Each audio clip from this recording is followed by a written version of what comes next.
오늘 설교 제목은 좀 특이합니다. 챗 GPT가 두려운 사람들.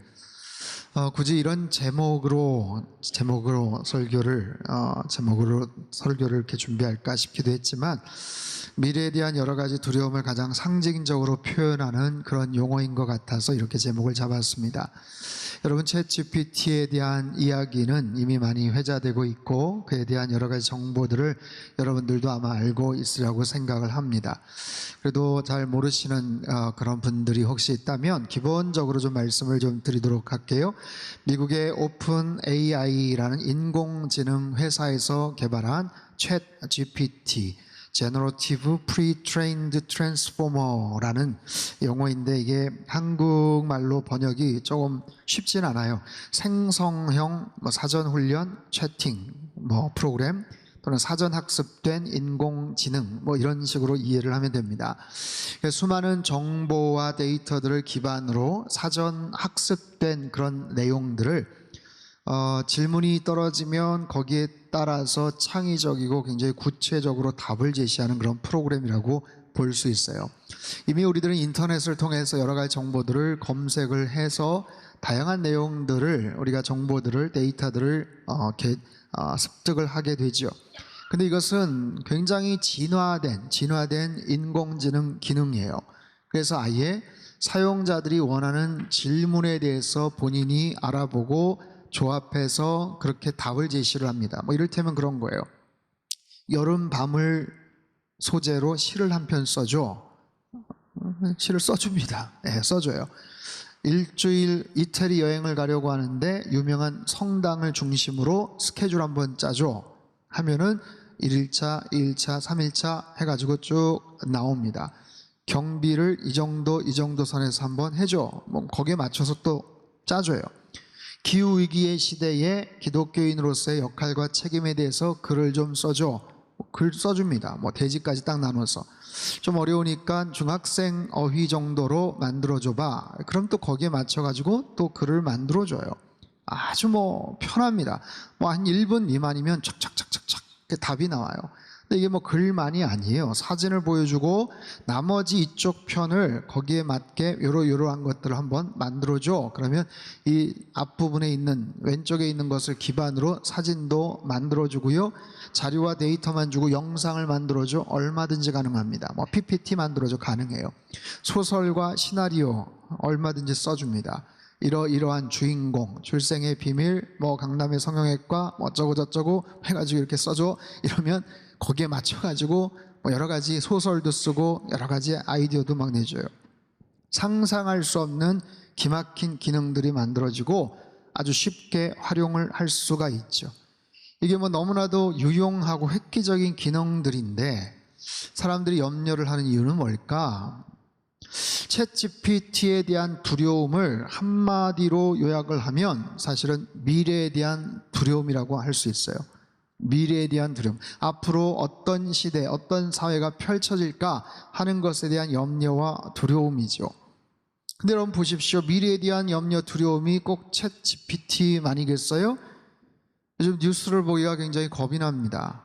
전쟁의 이야기나 환경 오염에 대한 이야기, 정치, 사회 불안정한 수많은 위기들, 많은 재앙과 재난의 소식들이 사방팔방에서 들려오곤 하죠. 그런데 만약에 그런 재난이나 재앙의 이야기가 없으면 우리들은 그냥 편안하게 살 수 있을까요? 그렇지도 않아요. 아무런 문제가, 어려움이 없다고 하더라도 살면서 나이가 들고 쇠약해지면서 생기는 미래에 대한 두려움과 현실에 대한 불안과 염려에서 벗어날 수 있는 사람은 아무도 없습니다. 그림자처럼 늘 따라다니는 그런 현실적인, 그리고 미래에 대한 염려, 두려움이 늘 있다라는 것이지요. 자, 그런 상황 속에서 우리 크리스천들은 어떻게 대처하면서 살아갈 수가 있을까? 오늘 본문은 기원전 700여 년 전에 남유다가 바벨론에 의해서 나라를 잃었을 때 예레미야 선지자에게 하나님께서 주셨던 말씀입니다. 자, 4절 말씀을 우리 다시 한번 읽어보겠습니다. 4절 말씀 시작. 만군의 여호와 이스라엘의 하나님께서 바벨론으로 사로잡혀 가게 한 모든 포로에게 이와 같이 말씀하시니라. 자, 누가 누구에게 말씀을 하세요? 하나님께서 이스라엘 백성들에게 말씀하세요. 어떤 하나님이요? 만군의 여호와 하나님, 이스라엘의 하나님. 누구에게요? 예루살렘에서 바벨론으로 포로 잡혀 끌려간 사람들에게 말씀하신다라는 거예요. 여러분, 사람이 겪는 수많은 고통과 두려움과 절망이 있지만 전쟁의 두려움만큼 힘든 게 있겠습니까? 전쟁도 나라가 망해버렸어요. 포로로 끌려갔어요. 이거보다 더 큰 절망이 어디 있겠어요? 최악의 절망의 상황에 있는 사람들을 향해서 하나님께서 말씀을 하시는 거예요. 정말 최악의 상황에 있는 사람들을 향해서 하나님이 뭐라고 말씀을 하시냐면 너희들 일상에 충실하라 라고 말씀을 하세요. 5절, 6절, 7절 말씀 같이 읽습니다. 시작. 너희는 집을 짓고 거기에 살며 텃밭을 만들고 그 열매를 먹으라. 아내를 맞이하여 자녀를 낳으며 너희 아들이 아내를 맞이하며 너희 딸이 남편을 맞아 그들로 자녀를 낳게 하여 너희가 거기에서 번성하고 줄어들지 아니하게 하라. 너희는 내가 사로잡혀 가게 한 그 성읍의 평안을 구하고 그를 위하여 여호와께 기도하라. 이는 그 성읍이 평안함으로 너희도 평안할 것임이라. 자, 일상에 충실하라. 집을 짓고 텃밭을 만들고 열매를 따먹고 결혼을 하고 아이들, 자녀들 키워서 사위도 맞아들이고 며느리도 맞아들이고 출가를 시키고 그곳에서 번성케 하라. 그리고 너희들이 발을 딛고 살아가는 그 성읍을 위해서 평안함을 위해서 기도하라. 여러분, 이들의 환경, 이들의 상황은 말씀드렸죠. 최악이라고요. 바벨론으로 끌려왔어요. 나라가 망했다고요. 예루살렘 성전이 완전히 회파가 되고 말았습니다. 부서져 버렸어요. 수많은 사람들이 끔찍하게 살육을 당하고 질질 끌려서 포로가 되어서 바벨론으로 끌려온 사람들, 여러분 어떤 심정이겠어요? 어떤 기대를 갖고 어떤 의욕이 생겨서 거기서 살 수가 있겠습니까? 얼마나 답답하고 불안하고 막막한 그런 삶을 살겠어요? 그런데 하나님 말씀하시는 거예요. 현실을 받아들이라, 순응하라, 그리고 일상에 충실하라 말씀하셔요. 여러분, 우리 시대도 마찬가지입니다. 현실의 어려움, 미래에 대한 두려움, 그들뿐이겠습니까? 오늘 우리들의 이야기이기도 해요. 지구온난화와 대기흐름의 문제로 지금 시베리아 지역이 열돔에 갇혔대요. 그래서 39도, 40도에 육박하는, 펄펄 끓는다고 합니다. 아프리카 얘기가 아니에요. 시베리아가 그렇다는 거예요. 캐나다 동부의 울창한 산림지대가 무려 남한의 40% 정도나 되는 면적이 지금 불에 타고 있어요. 수십 군데, 수백 군데에서 산불이 났는데 끄지를 못하고 있습니다. 뉴욕과 워싱턴이 지금 전 세계에서 가장 대기질이 안 좋은 곳으로 지금 뉴스거리가 되지 않았습니까? 러시아 우크라이나 전쟁이 지금 1년 넘게 지속이 되고 우크라이나 댐을 폭발을 해서 지금 엄청난 피해를 보고 있어요. 곡물 생산에 대한 어마어마한 치명적인 어려움이 예측이 되고 있고요. 무엇보다도 거기에 휩쓸려간 수천 개, 수만 개의 지뢰가 어떻게 작용을 할지 지금 큰 걱정입니다. 각 나라마다 군비 확충과 자국민 중심적인 아주 예민하고 공격적인 정책들이 지금 서로 간에 부딪히고 있지요. 정말 앞으로의 미래는 어떻게 펼쳐질까요? 10년 후, 20년 후, 아니 40년, 50년 후 정말 지구는 존재할 수가 있을까요? 우리 어린 자녀들은 앞으로의 세상에서 어떻게 살아갈 수가 있을까요? 그런 불안한 상황에서 현실에 어떻게 충실을 할 수 있을까요? 정말 스피노자의 말처럼 내일 지구에 종말이 오더라도 나는 오늘 한 그루의 사과나무를 심겠다. 정말 심을 마음이 생기겠습니까? 과연 그럴 수가 있을까요? 그런데 하나님 말씀하시는 거예요. 포로로 끌려온 백성들을 향해서 아니다, 일상에 충실해라.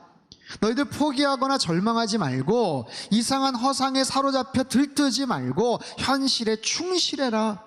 집을 짓고 텃밭을 만들고 일을 하고 결혼을 하고 아이를 키우고 자녀를 시집장가 보내고 그 성읍의 평강을 위해서 기도해라, 헌신해라. 불평하거나 원망하지 말고 오히려 그 땅에서 열심히 살아가라. 그 도시의 평안을 위해서 기도하라. 여러분, 대개 이런 상황에서 마음이 안정되지가 않죠. 불안하죠. 두렵죠. 그래서 휘둘립니다. 헛된 이야기에 휘둘리게 돼요. 엉뚱한 소리에 귀를 기울인다고요. 그런데 하나님 말씀하세요. 일상에 성실하고 거짓된 말에 제발 속지 말아라. 8절과 9절 말씀입니다. 같이 읽습니다. 시작.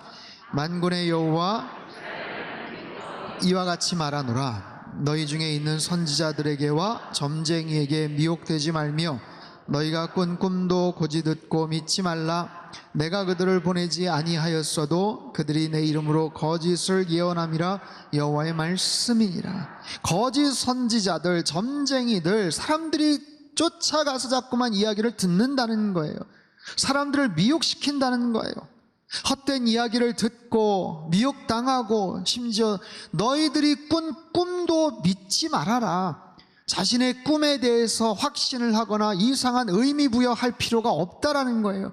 그리고 내 이름으로 거짓 예언을 할 사람들이 생긴다. 속지 말아라. 여러분, 현재 대한민국에서, 우리나라에서 자신을 메시아라고 그렇게 대놓고 활동하는 사람들이 무려 100명이 넘는다고 합니다. 깜짝 놀랄 일 아니겠어요? 왜 속습니까? 왜? 신천지에, JMS 정명석에게 왜 속아서 그렇게 보도가 되고 그렇게 피해 사례들이 많은데 왜 거기에 휩쓸려 가지고 속고 삽니까? 거짓 선지자들, 점쟁이들, 악한 사이비 집단의 교주들, 처음에는 아주 그럴듯한 교리를 가지고 이야기하지만 결국에는 악한 리더들의 욕망에 희생을 당하잖아요. 그들에게 미혹당하고 가스라이팅 당하면서 자신의 인생을, 자신의 전 재산을, 그 시간을, 영혼까지 탈탈 털리는 사람들이 주변에 얼마나 많습니까? 여러분, 사람은요, 똑똑한 것 같아도 굉장히 자기는 지성적이고 똑똑하다라고 자신감 있게 이야기를 하면서도 때로 보면 허술한 데가 너무 많아요.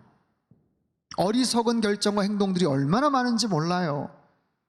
왜 그런지 아세요? 힘들고 어려우면 귀가 얇아져요. 귀가 판단력이 흐려집니다. 여러분, 귀 한번 만져보세요. 혹시 요즘 귀가 얇아지는지.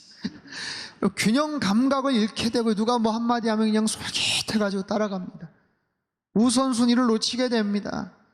잘못된 반응을 하는 거죠.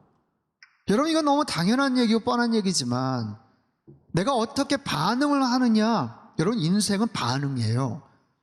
어떤 나쁜 일이 있잖아요. 어떤 불행한, 부정적인 어떤 사건이 있잖아요. 그것 때문에도 힘들지만 그것에 대한 잘못된 반응이 내 삶을 더 힘들게 만들 때가 많아요. 그 일 자체가 안타까운 일이지만, 속상한 일이지만 거기에 대해서 내가 반응을 조금만 잘했으면 금방 만회가 될 수도 있거든요. 근데 거기에 대해서 내가 부정적이고 감정적이고 뭔가 반응을 했기 때문에 그 일보다도 훨씬 더 악화되는 일들이 얼마나 많은지 몰라요. 잘 생각하세요. 일어나는 어떤 사건이 있어요. 거기에 대해서 나의 반응이 어떠한가? 내가 어떻게 반응을 해야 될 것인가? 조금만 더 참을 걸, 조금만 기다릴 걸, 내가 한다고 할 걸 좀 적극적으로 나설 걸, 거기서 한 번만 더 해볼 걸, 나중에 후회하고 아쉬워하는 수많은 부정적인 반응들이 굉장히 많다는 거예요. 사랑하는 성도 여러분, 오늘 본문은요, 현실이 굉장히 어렵고 미래에 대한 두려움 가운데 정말 어찌할 바 알지 못하는 그 이스라엘 백성들을 향한 하나님의 말씀이에요.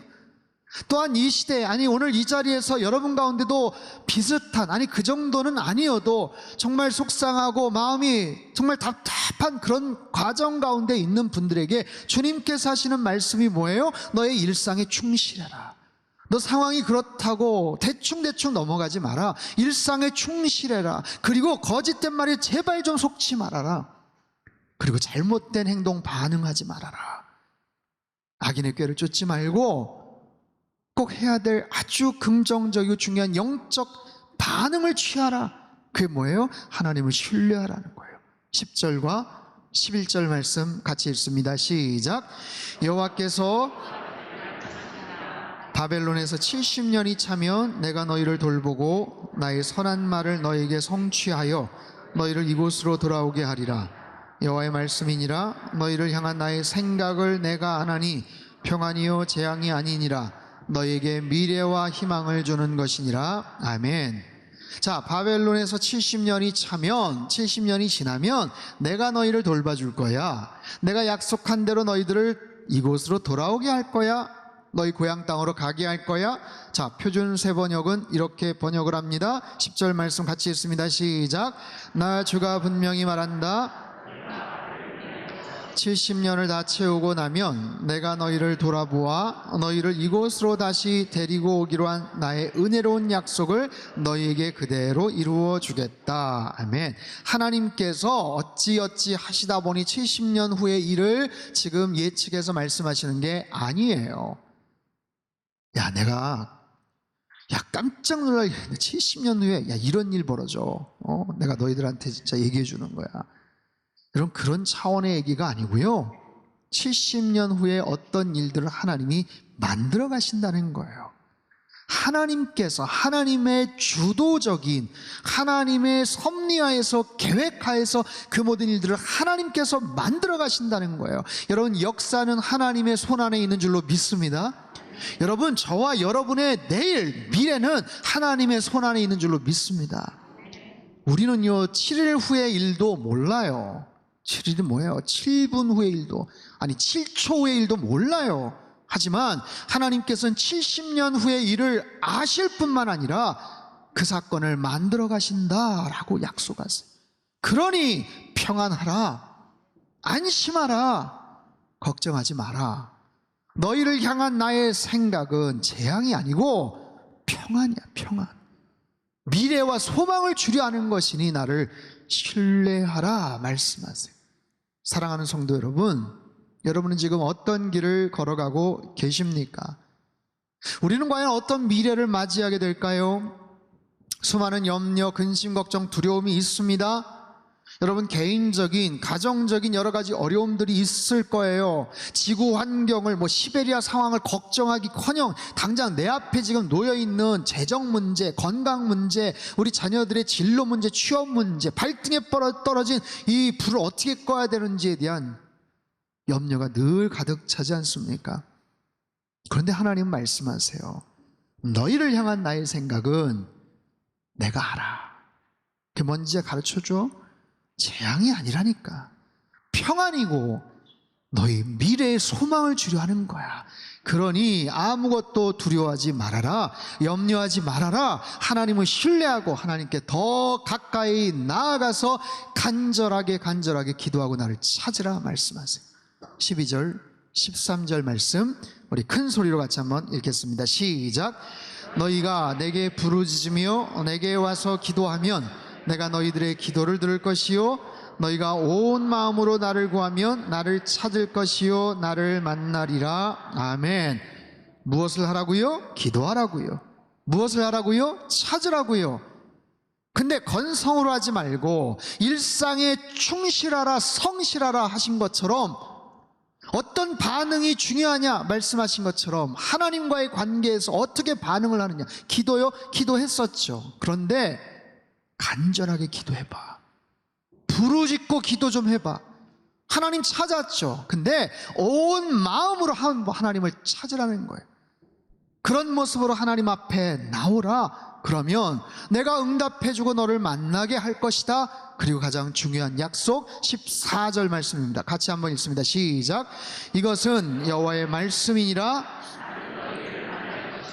너희를 포로된 중에서 다시 돌아오게 하되 내가 쫓아보내었던 나라들과 모든 곳에서 모아 사로잡혀 떠났던 그곳으로 돌아오게 하리라. 이것은 여호와의 말씀이니라. 아멘. 다시 돌아오게 할 것이다. 70년이 차면 돌아오게 할 것이다. 사람들은요 늘 알 수 없는 미래에 대한 두려움과 염려로 가득 차 있습니다. 그래서 타로점도 보고 오늘의 운세도 보고 미래를 나름대로 준비한다며 불안한 투자도 하고 여러 가지 이야기들에 솔깃해합니다. 하지만 그 역사를 주관하시는 하나님, 우리의 인생을 책임지시는 그 하나님만 바라보며 하나님께서 모든 것들을 가장 선한 길로 인도해 주신다는 사실을 우린 기억해야 돼요. 사랑하는 성도 여러분, 여러분 일상에서 늘 성실히 살아가시기를 바랍니다. 헛된 말에 귀 기울이지 마십시오. 하나님을 신뢰하고 간절히 기도하며 하나님 앞에 나아가십시오. 그리고 영원한 소망을 품고 살아가십시오. 여러분, 이게 굉장히 중요한 부분이에요. 일상에서 성실하되 하늘의 소망을 품는 것. 우리가 이 땅에서 발을 딛고 살면서 이 땅에서 최선을 다해 살아가지만 여기에서 모든 것을 승부를 보겠다는 게 아니라 우리의 영안은 늘 하늘을 향해 나아가 있어야 돼요. 하늘을 바라보며 살아야 돼요. 여러분, 노아의 방주 사건을 한번 생각해 보십시오. 수많은 사람들의 악행으로 하나님의 심판을 받습니다. 그 시대의 모든 악을 심판하시고 멸하셔요. 그런데요, 그 멸망을 당한, 심판을 당한 모든 사람들이 하나같이 다 살인과 강도와 강간과 온갖 잔인하고 엽기적인 악을 행했기 때문에 죄다 심판을 받은 게 아니라고요. 당시에 평범하게 그저 살았던 사람들도 있었어요. 마태복음 24장 38절 39절입니다. 같이 읽죠. 시작. 홍수 전에 방주에 들어가던 날까지 사람들이 먹고 마시고 장가들고 시집가고 있으면서 홍수가 나서 그들을 다 멸하기까지 깨닫지 못하였으니 인자의 임함도 이와 같으리라. 홍수가 나기 전에 노아가 방주에 들어가기 전에 수많은 사람들은요 일상에 매달렸다고요. 대단한 악을 행했던 인간들도 있었지만 그저 많은 사람들, 대부분의 사람들은 그저 먹고 마시고 장가들고 시집가고 그렇게 자기 일상에만 몰입해서 하나님의 때를 무시하고 하나님의 타이밍을 무시하고 그저 땅에 있는 모든 근심, 걱정, 염려에만 몰두해서 살았던 사람들이에요. 여러분, 우리 일상은요 이처럼 양면성이 있어요. 우리가 발을 딛고 분명히 살아가지만 하늘을 볼 수 있어야 됩니다. 이곳에서 내 뜻을 이루기 위해 성실하게 살아가지만 언제나 하나님의 뜻과 하나님의 나라를 추구하는 삶을 살아야 된다고요. 그래서 이 땅의 모든 것을 다 쏟아붓고 함몰되고 몰입되어서 거기에만 쏟아붓고 살아서는 안 된다고 말씀을 하세요. 다시 돌아오게 하리라. 다시 돌아오게 하리라. 여러분, 포로로 끌려간 그 백성들을 향한 하나님의 위로와 소망의 말씀이기도 하지만 오늘 우리에게 주시는 말씀이에요. 일상에서 살아가지만 너희들의 돌아갈 곳을 잊지 말라는 거예요. 우리가 이 땅을 살면서도 천국에 대한 소망을 잃어버리지 말라는 거예요. 미래에 대한 두려움을 갖고 우리가 살아가지만 그러지 말고 잊고 살아가되 일상에서 충실하게 살아가되 언제나 돌아갈 곳이 있음을 기억하라 말씀하세요. 돌아가신 이여령 교수님이 생명이 자본이다 라는 책에서 3가지 종류의 물고기를 소개를 합니다. 물고기 중에는 넙치가 있고 참치가 있고 날치가 있어요. 각각 생김새도 다르고 성격도 다릅니다. 넙치는요 그저 바다 밑바닥에 가장 깊숙한 곳에 납작 엎드려서 정해진 영역을 잘 벗어나지를 않아요. 참치는요 한시도 멈추지 않고 끊임없이 이동을 하고 헤엄을 칩니다. 그에 반해 날치는 지느러미가 수면 바깥에서는 날개 역할을 하기 때문에 물을 박차고 해수면을 벗어나 비상할 수가 있어요. 여러분, 이 3가지 종류 이렇게 적용을 해볼 수 있죠. 넙치형 인간이 있습니다. 그저 한 자리에 앉아서 한 곳에 머물러서 늘 염려하고 두려워하면서 살아가는 그런 경우. 참치형 인간이 있습니다. 일상에서 나름대로 최선을 다해 살아갑니다. 늘 바쁘게 분주하게 움직입니다. 하지만 그 이상을 바라보지를 못해요. 마지막 날치형 인간은 뭘까요? 바닷속에 살지만 자신의 삶 속에 충실하지만 최선을 다해 살아가지만 그 이상의 세계가 있음을 늘 기억하며 그곳을 바라보며 힘차게 자신의 모든 것을 솟구쳐 올라가는 그런 사람들이에요. 그런 사람들. 사랑하는 성도 여러분, 우리 현실이 불안하고 미래가 두려워도 우리의 시간과 미래를 주관하시고 책임지시는 분은 여호와 하나님이신 줄로 믿습니다. 그 하나님을 늘 신뢰하며 살아가시기를 주님의 이름으로 축원합니다. 너희를 향한 나의 생각은 내가 아는데 재앙이 아니라 평안함이야. 너희 장래에 소망을 주려 하는 것이란다. 여러분, 챗 GPT든 환경 문제든 미래 펼쳐질 그 어떤 것이든 아무것도 두려워하지 마시고 하나님만 바라보며 의지하며 나아가시기를 주님의 이름으로 축복합니다. 일상에 충실하십시오. 날마다 펼쳐지는 하루하루의 삶 속에 여러분 최선을 다하십시오. 엉뚱한 이야기에 귀담아 듣지 마십시오. 하나님 말씀 앞에 나아가시고 언제나 하늘을 향한 소망을 품고 늘 살아가시는 천국의 백성들, 천국 소망을 가지신 저와 여러분의 삶이 되시길 주님의 이름